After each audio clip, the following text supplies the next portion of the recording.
everybody. Welcome to the October 26th, 2018 edition of Colorado Inside Out. I'm your host, Dominic Duzzutti. Thank you very much for joining us. Let's get a quick take on the missing 61,000 ballots being found in Adams County in the back of a truck that was supposed to be delivered to the U.S. Post Office facility.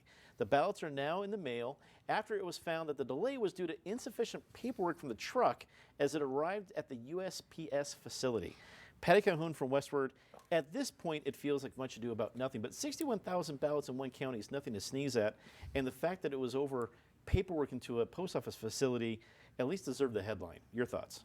Well, after the problems with the Blue Book, people should have been a little more careful with everything, and the fact that they were, who knows how many more trucks have ballots sitting in them if no one bothered to look. But I think the good thing was this was caught in time, so those people in Adams County will be able to vote. David Copel from the Independence Institute and DU Law School. And I guess it's pretty natural for a knee-jerk reaction to go to the Secretary of State or whoever's the clerk and recorder, and it was really some person deciding on paperwork of one of 4 trucks that are going to a facility. Is this part of the judgment advice you've given us before, where you need the whole story before making claim of who's guilty or not? Yes, but without assigning particular guilt. 2 things. Back in like the late 1940s, socialists would say, oh, of course socialism can work because look how well the post office works, and everything else that a socialist government did would be just as efficient as the post office. And I think that general principle is still true. And so if you want a complete government monopoly takeover of all health care, it will probably work about as well as the post office does. That was an efficient way around the barn, David. Well done. Eric, the 61,000 ballots gratefully found, but the controversy surrounding it. On the one hand, I feel bad for the Adams County clerk for reasons expressed. On the other hand, it calls to mind that old phrase, you had one job. I'm glad the ballots are out there. I'm glad people will get a chance to vote, but you know, it shows you some of the pitfalls of vote by mail, even though I think the advantages far outweigh the pitfalls. Rounding out the panel, Megan Schrader, editorial page editor of the Denver Post. It's great to have you back. What did you think when we saw the headline and then the story behind it? Well, thanks for having me. I thought, oh, poor Secretary of State Wayne Williams will find some way to be blamed for this. They tried awful hard to place the blame on him. I don't think it stuck. I don't think he can be blamed for this, but it's humorous. Yeah, I'm grateful that it's humorous, especially in the season. We definitely need it. Senator Bernie Sanders was in town this week to stump for Democratic candidates in Colorado, including Jared Polis. Fans gathered at an event held at CU were excited to see him, and it's fair to say that Republican candidates also enjoyed his appearance. Sanders made a point to critique the fact that billionaires are able to buy elections. All this with Jared Polis standing right behind him. Patty, we had Donald Trump come out with his endorsement of Walker Stapleton a couple weeks ago, and something that went well to the base and gave a lot of fodder to the other side. And it seems that Bernie Sanders delivered the very same thing this week. Perhaps I'm being too superficial. What do you think? Well, especially his line, Bernie, about billionaires being able to buy elections. And I guess Polis is on the borderline with the multi-billionaire. Bernie still has some star power, and so that was interesting to watch. He energized the presidential campaign 4 years ago. He still got people out to talk about him. He's certainly got Polis's press person in a lot of trouble on this when she went and wanted to stop an anti-Polis protester from filming. That created a lot of trouble. It's interesting because Stapleton's campaign has been very good at stonewalling the press, but in this case, the Polis people didn't do themselves any favor either. But Bernie still gets people out there, and he still gets people arguing. David, we talked about this a couple weeks ago with Trump's endorsement, where it was kind of a momentary headlines, not necessarily real serious damage. Would you put it the same way when Bernie Sanders comes out and says billionaires shouldn't buy elections in front of somebody who doesn't quite have $1 billion yet, but? Oh, I think it's extremely unfair to Polis. Jared Polis is worth, by latest reports, $374 million. And let's presume his parents also have a lot of money from their sale of Blue Mountain Arts. I doubt altogether it's even $1 billion. And Jared himself is barely over 1/3 of $1 billion. He's close. He's much closer in wealth to you or me than he is to a billionaire. Compared to like the big guys, Tom Steyer, the Kochs, Bloomberg, Jared has put in $20 million of his own money. Now that's out of $374 million. That's a significant percent. You know, whereas if Bloomberg puts 20 million into something, he just like goes through his couch and finds some gold doubloons and he doesn't even notice it. It's like you've given a guy on the street a quarter. It doesn't have any effect on your total wealth. And Bernie is saying, let the little guy have a chance. Instead of these big billionaires, how about the 100 millionaires who get shut out of our system so much? Hard to follow anything that includes Spanish doubloons, but Eric, do your best. What do you think? Is there any lasting effect of Bernie's visit to Colorado? First, I think we need to page a surgeon here to get David's tongue out of his cheek, because it was very firmly implanted there. What do I think? I think it speaks to how politics has changed over the last 10, 15 years, where these late visits are all designed to gin up the base. They're not. There is not a centrist voter who is truly undecided between Jared Polis and Walker Stapleton who is going to take their cue from Bernie Sanders. That person doesn't exist. The other person who doesn't exist is a Bernie Sanders voter who isn't already on board with Jared Polis. So neither of those voters, in my mind, exist out there, but yet you come in to gin up the base, to try to drive some enthusiasm. It's not lost on me that it was held at CU. You know, they certainly didn't go to downtown Colorado Springs or to Grand Junction for this particular event. They went to Boulder for it. Does it going to have any consequence? No, it's not going to have any consequence, I think, either positive or negative, but it dominates the news for a day or two. Megan, what do you think? I tend to agree with Eric that you have a crowd there who is, one report said, as a woman exclaimed, he touched my hand, he touched my hand. If the Beatles are in town, that's great, but that person's already voting for the Democratic ticket. And he didn't change anybody's minds who was maybe on the fence, still looking at their ballot on their coffee table, their kitchen table. So do these have value when you see these high-profile visits in the end of an election season? The value was not for Jared Polis or for Joe Neguse. The value was for down-ticket, close races that they need every single voter to turn out. Just like the value of Trump coming was not for any Republicans at the top of the ticket. It was for the down ticket to get those voters out, to forestall what people think is going to be a blue wave. That's what the effort is. And it's effective to get people riled up, swooning over Bernie Sanders, apparently. Swooning indeed. A poll from CU's American Politics Research Lab made headlines this week since the results suggested many ballot issues that have been reportedly lacking support are actually doing well. However, the online survey has been criticized for a variety of factors. David, as soon as the headlines came out of Amendment 73 going to pass, 74 not doing well, 112 is going to pass, the criticisms of the poll came up pretty quickly. What do we need to know about the headlines we saw about the CU poll this week? Okay, first of all, it's a poll of registered voters. And we know from vast experience that this close to an election, a poll of registered voters has no value. Serious pollsters do follow-up questions and they try to make some estimates of how likely it is that the person will turn out, which is always difficult. But a registered voters thing has no value in itself.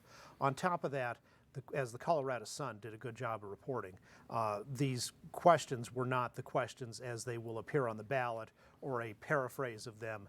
They were phrased that would sometimes make you inclined to vote one way or the other, which is different from how people will actually see them on the ballot. When the CU Center is asked about all this, they say, oh, look, it was just a class project. So fine if you want to have a class project, but not every class project is worth being covered as a news story. I wholeheartedly agree. I mean, if you come out and say it's just a class project, there's a lot of class projects I was in that would not release out to the real world in college. Yeah. Eric, does this do any damage for those ballot issues that, I mean, I think it's safe to say that some of them have at least taken a different tact admitting that they're probably not going to pass. You see a lot of 110 ads now that are not really about 110, they're about 109. So, I don't know. When you see, what was your reaction when you saw this? Are you disputing the results of this poll, Dominic? You don't think it Call came me down? cynic. You Call don't me a think it cynic. came down on stone tablets? No, I think David's criticism is on the mark. Academic institutions, starting with CU, are very good at some things. I'm not sure political polling in the heat of the moment, that is a particular technology, a particular methodology, and there are many, many professional pollsters out there who have that down. But I would trust those professional pollsters who do this for a living. Sometimes they miss, but they live by their reputation, and you can go online now and find out whether they get an A grade or a B grade or whatever grade they get. And I would trust their numbers and their methodology and their thought process much more than this, quote, class project. I know higher ed is hurting for money in the state. If CU really believes the numbers they have are going to foreshadow the outcome, call me up and we'll make a wager. Megan, when the Denver Post puts their name on a poll, I got to imagine it takes a little more seriously than this poll did, and they probably don't rely on a class project. But when polls come out like this, make big headlines, and then are, I don't want to say debunked, but are criticized roundly, and I think fairly, does it do damage to the polls that have a lot more thought put into it, like we'll see from the Denver Post or other organizations trying to do a better job? It does damage them. It undermines their credibility. It makes people skeptical, which they should be skeptical of polls in general. I think 2016 taught everyone that, right? That we should be have a little healthy skepticism about the polling, but it can do more harm than good. And I don't know to what extent it can create a, oh, well, maybe it has a chance of passing. Maybe I should support it, to affect on voters if you misrepresent things. Probably not to a great extent. Patty, you have wisely commented on the show many times that sometimes it points out that someone can use a good copy editor. It sounded like this polling needed a good copy editor. Any other critiques or reactions you have? Well, part of it is we've heard so little polling on most of these amendments and ballot measures that people were really eager to jump on this and think maybe it meant something, but Megan's right. 2016 shows that polls have very little to do with the ultimate outcome. And I think more relevant will be when people sit down to actually fill out that ballot and look at the number of complicated issues, and there are going to be a lot of no ballots that haven't registered yet at all. The other thing to remember is that people can still register up until the day of the election, and it'll be, will the Bernie fans go out? Will the people who just don't want to see Jared Polis go out? It's hard to know, but people can still really sway this election. And of course, maybe oil and gas will want to put in a couple tens of millions more, not billions, but tens of millions more into the fight against 112. They may indeed. They may indeed. The Colorado Ethics Commission announced this week that an ethics complaint filed against Governor John Hickenlooper will move forward. The complaint states that the governor used private jets for travel paid for by supporters and did not report it as gifts of over $59. The Public Trust Institute, led by former Republican Speaker of the House Frank McNulty, launched the complaint. Eric, if it goes through enough to say that the complaint will move forward, that is not a point of guilt. They didn't say that this is with merit, but enough that I guess the judgment was that it's not frivolous. Is that a big deal for a governor who is hoping to possibly run for president in a couple years? Yeah, I think it's a big deal. I don't think it's a catastrophic deal, but it is a newsworthy deal. This independent ethics commission, I don't know that they've done a whole lot over the years. I think most people, starting in the governor's office, thought that this would be summarily dismissed as frivolous, as political. Of course it's political, in that Frank McNulty formed this organization as a partisan Republican, filed a complaint the day after the formation of the organization. Of course it's political. Unfortunately, so much, both sides are now lawyered up with their own ethics watch organizations. The Democrats pioneered this tactic as part of their 2004-2006 quote-unquote blueprint for taking over state government, and they filed numbers of these complaints against Republicans. There's an irony here, which is Amendment 41, which we're talking about, was sponsored by none other than Jared Polis. It was Jared Polis's brainstorm. It was his money behind it. So the amendment and the provisions that are now capturing John Hickenlooper and hanging him up are all a function of Jared Polis's handiwork, which I enjoy that irony. I don't think it's going to have a major impact on his gubernatorial race, but the limits in Amendment 41 are incredibly low. So for anyone to travel the country, do anything, you're going to have trouble not bumping up against them. Megan, what do you think? Does a complaint like this stick, or did it come at the right time, meaning in the middle of an election year where even political folks, it's going to get buried, and it's only a topic 3 for us. And thinking a non-election, it probably would have been topic 1. Does he skate by on this one? So I think it'll be a long, drawn-out process. I mean, the legal complaints are going to be really technical, right? Can Hickenlooper claim that these weren't gifts, that these are, in fact, travels that he took with close friends who make it, similar to receiving a birthday gift from a close friend, right? I think that you're going to see these arguments get really technical. It's going to draw out for a long time, and the faster it gets resolved, the better for Hickenlooper, who has his sights on running in 2020. But I don't think it'll be quick. Patty, you know John Hickenlooper very well. How do you think he responds to this? I think he will have his lawyers deal with it, and he will pretty much ignore it as he goes on. Today in the New York Times, where they have a big story on can Colorado save America, and basically the answer appears to be yes, because we're so broad-minded and we like to sit around the table and be congenial as we are right now. Can Colorado Inside Out save America? Or well, we're extrapolating from that. We've got some time. But I mean, this is basically a love letter to the state, and signed by John Hickenlooper. He will weather this because it's not like the accusation is that they paid to roof his house. Most of this, as they come closer, will be arguably business where he was promoting the state and getting stories like, can Colorado save America?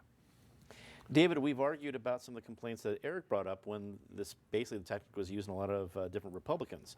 And many of those either were frivolous or, we're talking about a $59 level here where we didn't build a Taj Mahal in his honor, but jet setting all around the country makes a lot of really good stories.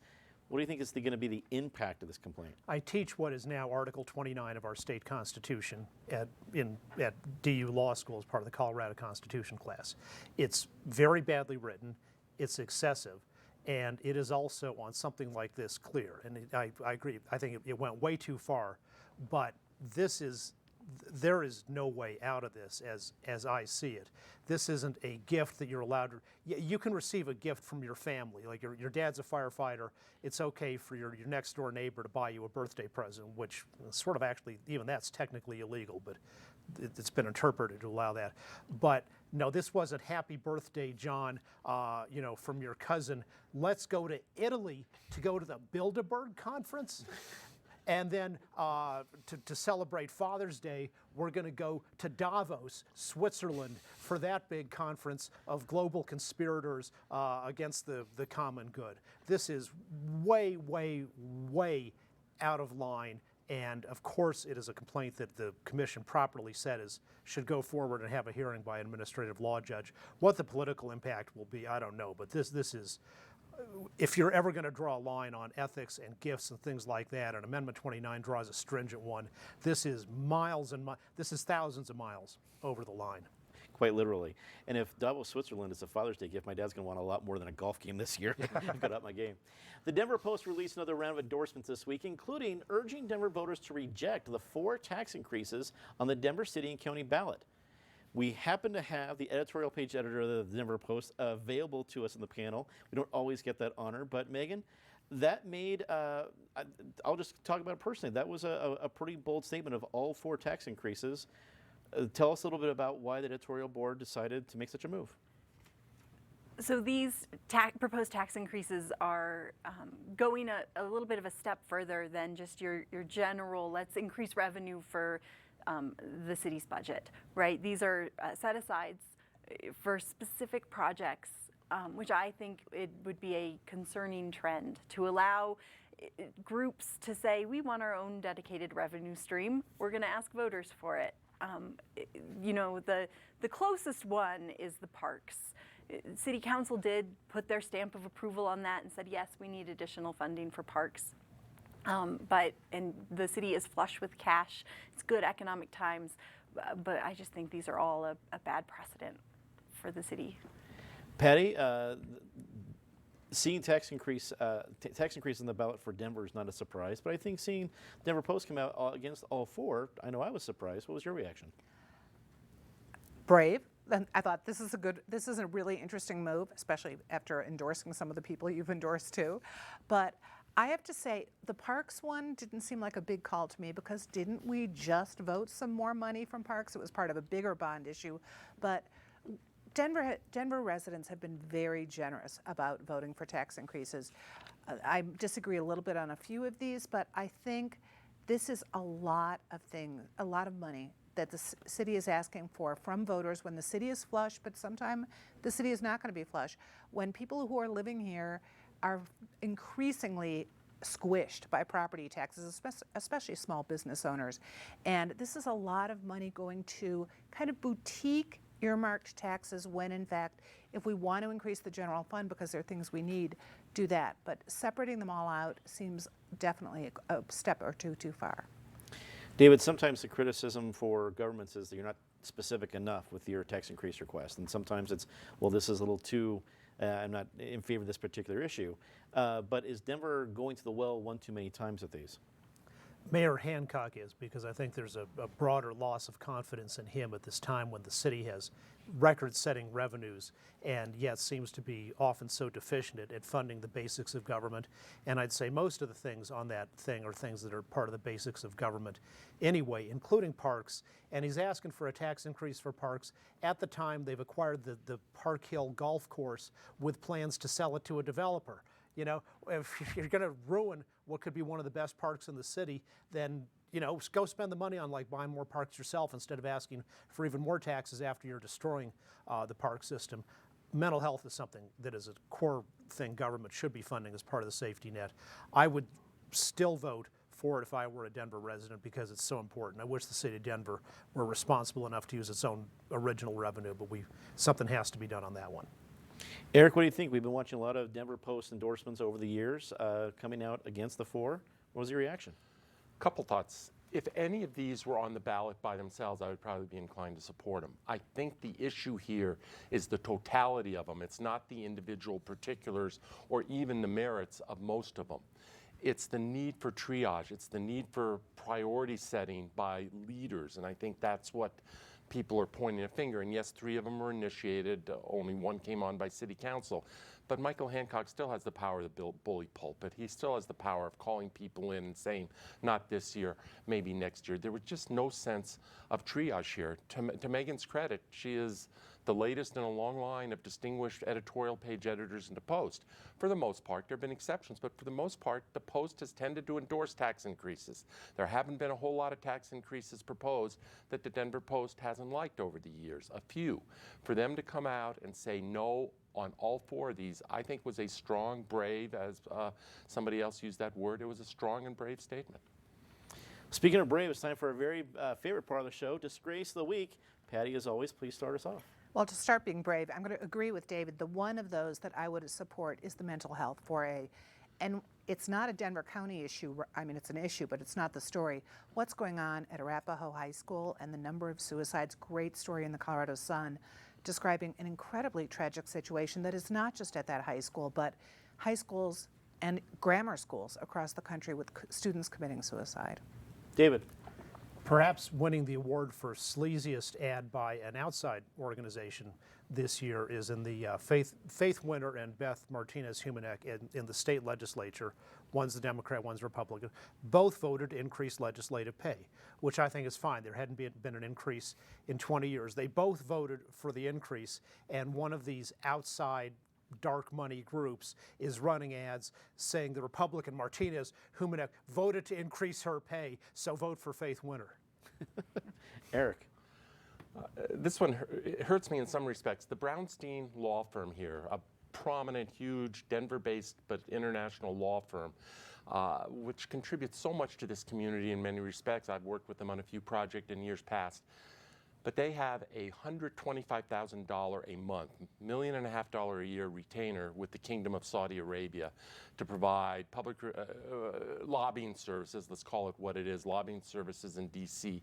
Other law firms, other public relations shops have walked away from Saudi Arabia given recent events.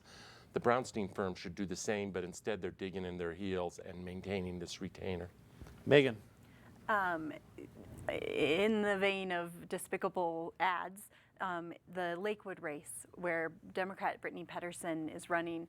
Her opponent, Tony Sanchez, ran a political mailer that includes an image of a needle, someone shooting up heroin, and saying that she'll put addicts on your street.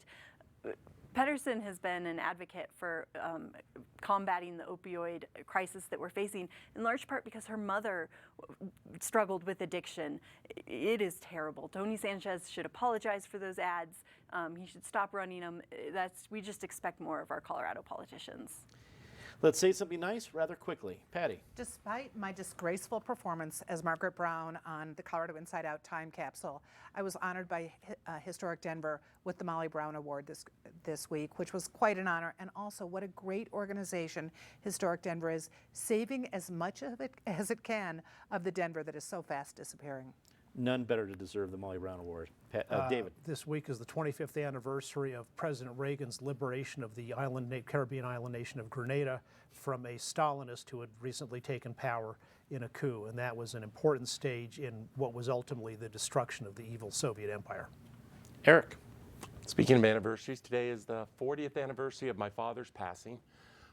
There are still a few viewers out there who probably remember him as a prominent professor, scholar, political, civic activist. His certainly the dominant influence in my life, and his memory remains a blessing. You're here. Megan. I think that all of the local journalists in Colorado deserve a big shout out. It's getting down to crunch time. They've done a great job of holding these politicians accountable. I just think they're doing a great job. You're here. Well, I want to also say a reminder for next week. Our debate season comes to a close as we feature the candidates for Secretary of State, Republican incumbent Wayne Williams and Democratic challenger Jenna Griswold.